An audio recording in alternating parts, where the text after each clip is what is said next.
This past weekend was a great time to do something really weird and minimize the extent to which it would be noticed and commented upon. Right. As evidenced by a very weird, a bizarre, one of the most unusual interviews for a book tour I've ever seen other than when Kramer was on with Regis and Kathy Lee. It didn't get noticed the way it should because of all the Shadur Sanders news and the draft and everything else. Enter Derek Carr, the Saints quarterback who may have been supplanted by the decision to take Tyler Shuck in round 2. He broke his silence, as the clickbaity headlines like to say, broke his silence by appearing, of all places, and I've been a Catholic my whole life.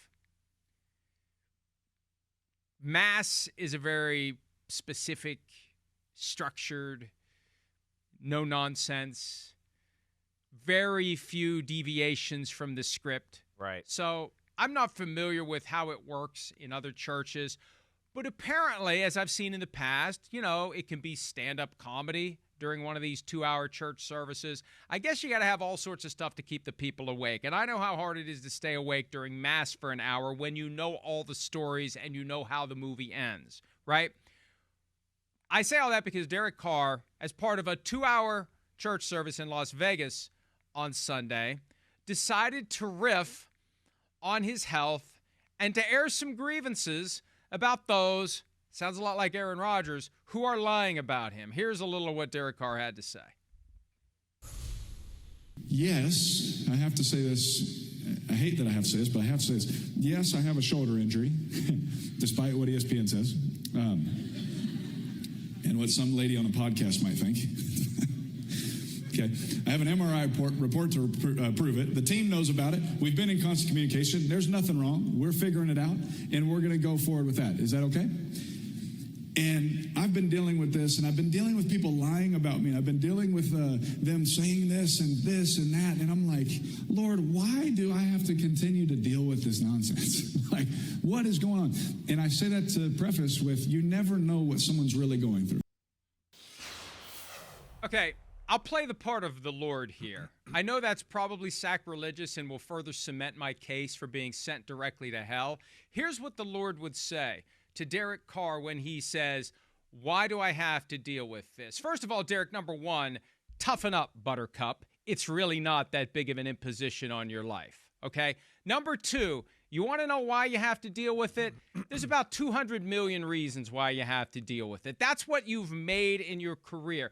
This is the cost of doing business as a high-profile professional athlete. You are going to have people who lie about you. You're going to have people who say things about you you don't like. You're going to have people that you would like to block on Twitter, and you will block them, as you have, for no reason whatsoever, over and over again.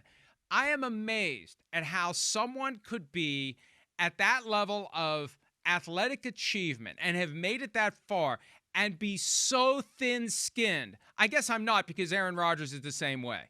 It is astounding to me. And I don't know why he thought it would be appropriate to add that again. I don't know the rules of that specific church.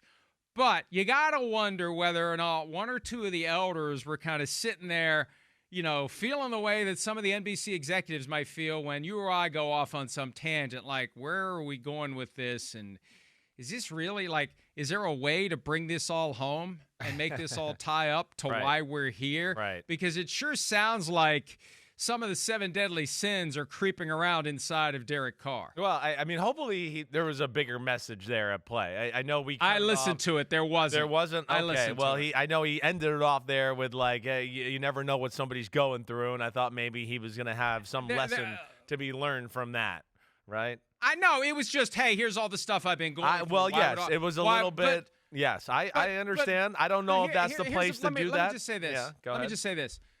It's on him and his agency and whoever else is advising him. And again, when you're making $40 million a year, you can afford people who can tell you what the smart thing to do is.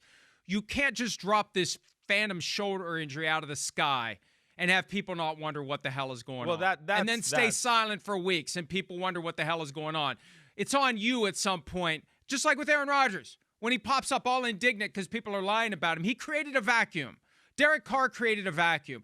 I've had enough of these guys who keep their mouths shut about things that they should know people are interested in, and then get pissed off when people fill the vacuum with ideas as to what the hell's going on. Yeah, that's all we're doing. No, we're trying to figure out what's going on. There's a lot of dots to connect here too, and I don't think it's crazy that we're talking about certain things and not sure what the hell is going on in the situation and overall.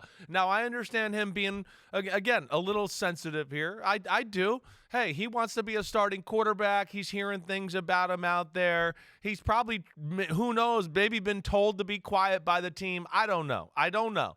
But he's trying to defend his turf and still keep his spot as a starting quarterback in the NFL. And for that, okay, I'm not going to fault him a whole lot. I don't know if that's exactly the right place to put that message there. I'm with you in that arena. But either way, hopefully there was a bigger message. You say not, but hopefully there was, okay? Other than that, and back to the football, of course it's fair to just wonder what the hell's going on. One, by all due accounts, you talk to anybody in football, nobody thinks the Saints wanted to keep Derek Carr other than the contract issue that they had to deal with.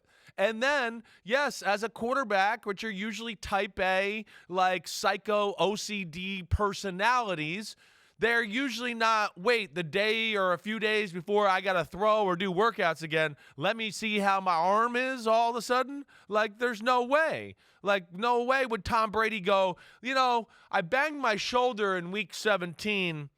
I'm not going to test it until the day I got to go to OTAs of the first season of off-season workouts. It's like, come on.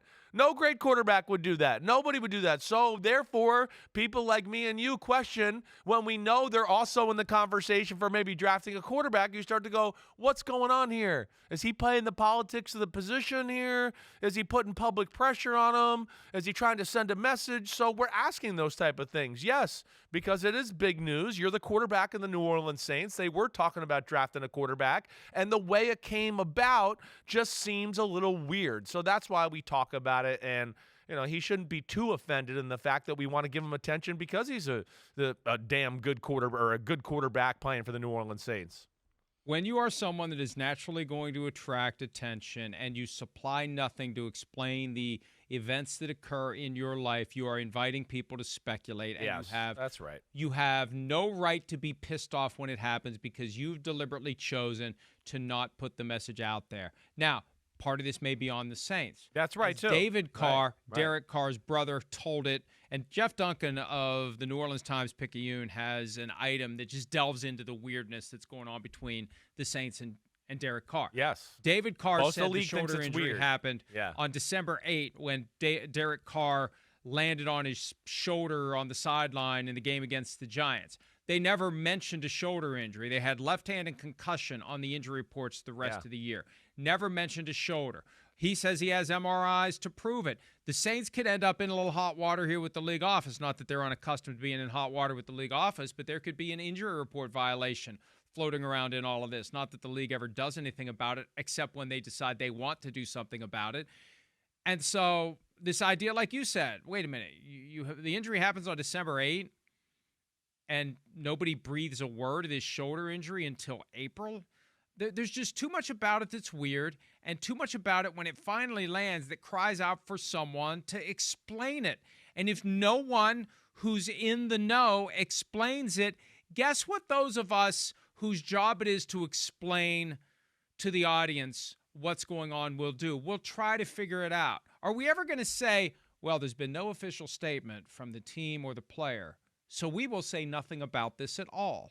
We will wait for them to tell us what's going on instead of applying our own experience, our own knowledge, our own understanding of the patterns that we see, and I've seen patterns back for 25 years, to try to help people understand what this means. And the bigger dance here was he had a $40 million guarantee. It was actually 10 that became 40 in March. Right. And they couldn't cut him if he can't pass a physical. Right. And he can't pass a physical. And they were screwed when they decided to pay him the bulk of his salary as a signing bonus and keep him for this year. They didn't have any other choice. Right. They're stuck. They were stuck. They'd love to get out of it, and they're stuck. Exactly. That's the belief, the widespread belief around the league. They'd love to move on from Derek Carr, and they're stuck. And if, Derek, you don't like that, You got $200 million you can count to keep yourself busy, or at least to take your mind off of it. Yeah, or if you don't like it, just, hey, kick some butt this year, play awesome, and make them keep you. But he's injured. You know? But yeah, he has we'll MRIs see. to prove it. I can remember the play. You know, it was a Giants game. He was jumping on the sideline. I remember he reached out and he fell and his face hit and his arm was extended. And I certainly can see your shoulder getting hurt in that situation. I've banged my shoulder in a situation like that before. So I get that. But yes, I think the way we're laying it out is that's why we're asking. It's not necessarily personal to you, Derek Carr. We're not trying to be like that. We're just talking about, we got to talk about football for 2 hours every day. And you're one of the 32 starting quarterbacks. And it's a weird situation. And yes, I do think it's odd that it came about, the timing of it, like you said, April, all of that. We'll see where it goes. But either way, he's got something to deal with now with Tyler Shuck, who they drafted. And they obviously have high hopes for. And he is an NFL-ready type of quarterback. That's the beauty of Tyler Shuck. That's why a lot of teams had him above Jackson Dart or Shedeur Sanders, obviously, because people felt like he could hit the ground running. He's a little bit older. He's got good size. He's a pretty good athlete, and he's been playing in an NFL-style offense, and the Saints wanted to protect themselves with that, and Kellen Moore especially, and I get that for sure. Hi, it's Mike Florio. Thanks for watching PFT on YouTube. Hit subscribe for the latest news and analysis from Pro Football Talk.